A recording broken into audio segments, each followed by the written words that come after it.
नमस्कार, मैं विशाल, एक बार फिर से आप सभी का स्वागत है। जब भी भावनाओं के जाल बुने जाते हैं, उसमें मनुष्य रूपी भोली भाली चिड़िया फंसी जाती है और शिकारी राजा बाबू अपना शिकार कर ही ले जाता है।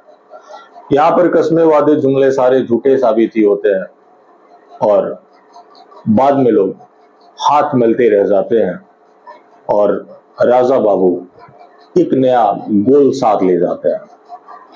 आप जानते हैं कि जब से पहलगाम हुआ तब से मेरा निशाना राजा बाबू ही था। बहुत विरोध भी झेलना पड़ा और कई लोगों ने मास्टर स्ट्रोक लगाने के लिए देश का हवाला दिया कि आज देश के साथ खड़े होने का वक्त है, सरकार के साथ खड़े होने का वक्त है। अब सरकार के साथ, देश के साथ, वो भी कब? जब ये पता हो कि जिसके बारे में बताया जा रहा है कि वो आपका रक्षक है, वही आपका जब सबसे बड़ा भक्षक है, तो ये बताने की जिम्मेदारी हम जैसे जागरूक लोगों को बनती है कि लोगों को बताए कि असली भक्षक है कौन।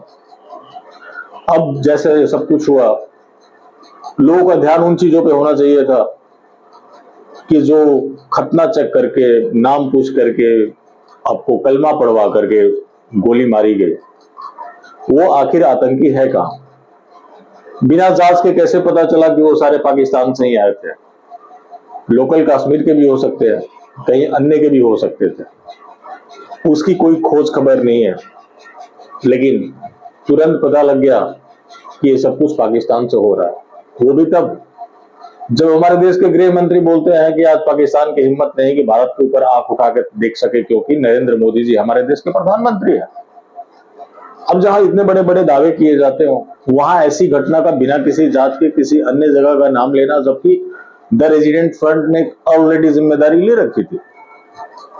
तो यहाँ जो तृप्तिकरण चल रहा है, जो कि अब संतुष्टिकरण का रूप ले चुका है, उसमें कहीं ना कहीं लोकल्स को बचाना था और ये प्रयास था कि उनका नाम ना आए।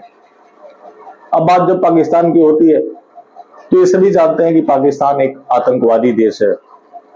कई बार कई मंचों से ये कहा जा चुका है और जो पाकिस्तानी सेना है वही आतंकवाद की जनक है, वही आतंकवादियों को आगे बढ़ाती है। तो पाकिस्तान में जो सेना और टेररिस्ट है वो साथ मिलकर काम करते हैं।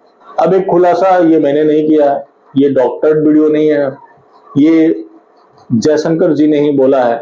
मुझे लगता है कि पहले आपको ये सुनना चाहिए। Because even at that start, at the start of the operation, we had sent a message to Pakistan saying we are striking at terrorist infrastructure. We are not striking at the military. कि हम आतंकी कैंपों पर strike कर रहे हैं, सेना पर नहीं। तो जब पाकिस्तान को इन्फॉर्म कर दिया गया, तो क्या आपको लगता है कि पाकिस्तान ने टेररिस्ट को वहां से दूसरी जगह शिफ्ट नहीं किया होगा? जबकि ये सभी जानते हैं कि पाकिस्तान का टेररिज्म स्टेट स्पॉन्सर्ड है। तो वहां की सरकार ही आतंकवाद को जहां बढ़ावा देती है, वहां की सरकार ही आतंकियों को पोषित करती है, तो फिर ऐसे इन्फॉर्म करने का क्या मतलब था?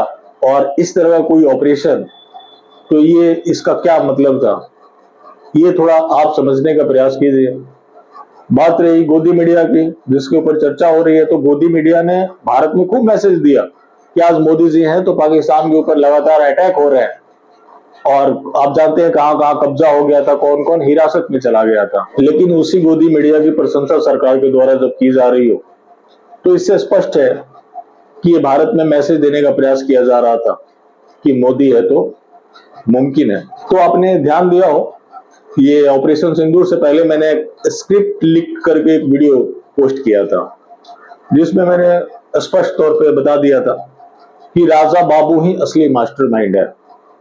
और जब भी कोई भी घटना हो, जब तक आप ये नहीं मानते कि राजा बाबू ही असली मास्टरमाइंड है, तब तक आप असली गुनहगारों तक पहुंच ही नहीं पाएंगे, क्योंकि हर तरह के कुकर्म राजा बाबू के देखरेख में ही होते हैं।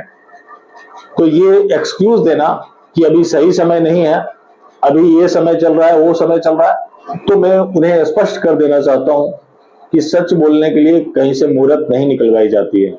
किसी शुभ कार्य को करने के लिए जरूर मुहूर्त निकलवाए जाते हैं, लेकिन सच बोलने के लिए हमेशा ही शुभ मुहूर्त होता है और उसका भरपूर इस्तेमाल किया जाना चाहिए।